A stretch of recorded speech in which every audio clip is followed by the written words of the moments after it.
Assalamualaikum warahmatullahi wabarakatuh. Welcome back to my YouTube channel. Kembali lagi bersama saya Febiola Mayansari. Nah teman-teman, hari ini Febi akan ngajakin teman-teman semua untuk belajar KKO dari edisi revisi teori Bloom. Nah, ada yang tahu KKO itu apa? KKO adalah kata kerja operasional yang dimana seorang guru maupun calon guru wajib mengetahui apa itu KKO. Kenapa? Karena KKO digunakan guru dalam membuat suatu indikator pencapaian kompetensi siswa maupun tujuan pembelajaran dalam menyusun RPP maupun silabus. Nah, jadi di dalam KKO ini terdapat 3 ranah. Yang pertama ada ranah kognitif, yang kedua ranah efektif, dan yang terakhir ada ranah psikomotor. Nah, kali ini Febi akan ngajakin teman-teman semua buat belajar ranah kognitif. Jadi buat teman-teman yang ingin tahu tentang ranah kognitif, tonton video ini sampai habis ya. Nah, baiklah teman-teman, pada aspek kognitif ini membahas atau menilai tentang perilaku-perilaku yang menekankan kepada aspek intelektual dari pengetahuan, pengertian, dan keterampilan berpikir. Nah, pada aspek ini atau ranah ini dibagi menjadi 6 tingkatan dari yang terendah sampai kepada yang tertinggi. Nah, pada ranah ini dilambangkan dengan huruf C atau cognitive domain. Nah, jadi teman-teman, pada ranah kognitif ini jenjang yang paling rendah adalah C1 atau pengetahuan. Pada jenjang ini menekankan kepada kemampuan berpikir kembali dari pelajaran yang telah dipelajari. Kata kerja operasional pada jenjang ini adalah mengidentifikasi, mengingat kembali, menyebutkan, menggarisbawahi, menyatakan, dan lain-lain sebagainya.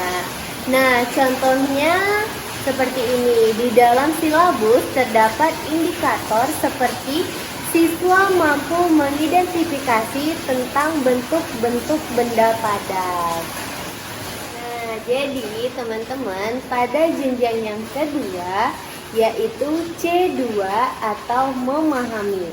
Pada jenjang ini yaitu memahami materi yang telah dipelajari serta menjawab pertanyaan dengan kata-katanya sendiri dan memberikan contoh baik itu dari prinsip maupun konsep.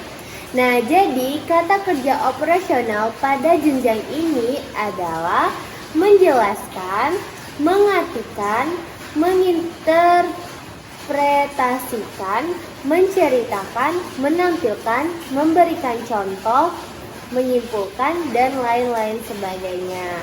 Nah, contoh dalam menggunakan kata kerja operasional pada jenjang ini adalah siswa mampu memberi contoh benda-benda padat.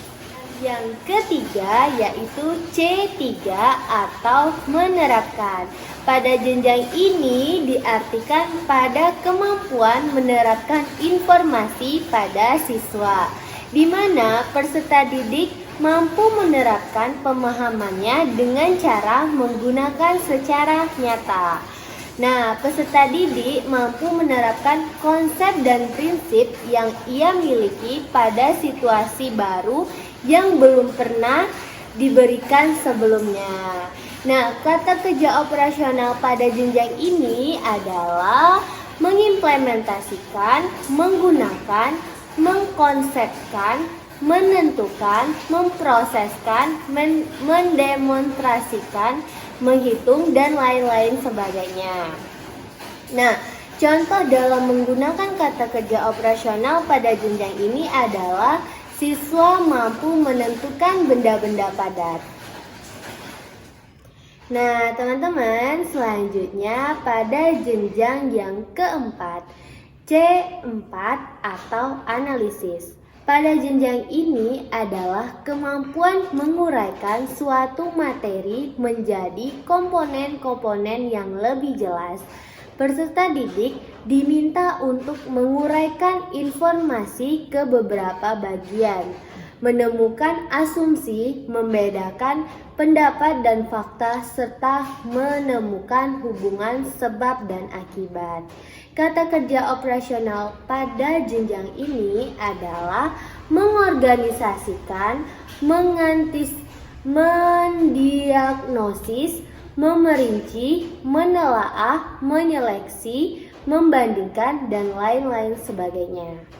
Nah, contoh dalam menggunakan kata kerja operasional pada jenjang ini adalah siswa mampu membandingkan benda padat dengan benda yang tidak padat. Nah, baiklah teman-teman, selanjutnya jenjang yang kelima, C5 atau sintesis. Pada jenjang ini sebagai kemampuan dan mengombinasikan elemen-elemen untuk membentuk sebuah struktur yang unik. Nah, peserta didik diminta untuk menghasilkan teorinya sendiri dengan memadukan berbagai ilmu dan pengetahuan. Nah, kata kerja operasional pada jenjang ini apa aja sih? Oke, yang pertama ada mengecek, mengeritik, membuktikan, mempertahankan, memvalidasi, mengevaluasi, dan lain-lain sebagainya. Nah, contoh mengenakan kata kerja operasional pada jenjang ini adalah siswa mampu mengevaluasi bentuk-bentuk benda padat dan bentuk-bentuk benda yang tidak padat. Nah, teman-teman, selanjutnya kita masuk kepada jenjang yang keenam, yang dimana C6 atau evaluasi. Nah, C6 ini merupakan jenjang yang paling tinggi, yang dimana jenjang ini pun terdapat pada jenjang yang terakhir. Nah, pada jenjang ini sebagai kemampuan menilai manfaat suatu hal guna untuk tujuan tertentu berdasarkan kriteria yang jelas. Kegiatan ini berkenaan dengan nilai suatu ide, kriteria, cara atau metode. Nah, kata kerja operasional pada jenjang ini adalah membangun, merencanakan, memproduksi, mengkombinasi, merancang, menciptakan, dan lain-lain sebagainya. Nah, contoh mengenakan kata kerja operasional pada jenjang ini adalah siswa mampu membuat benda-benda padat.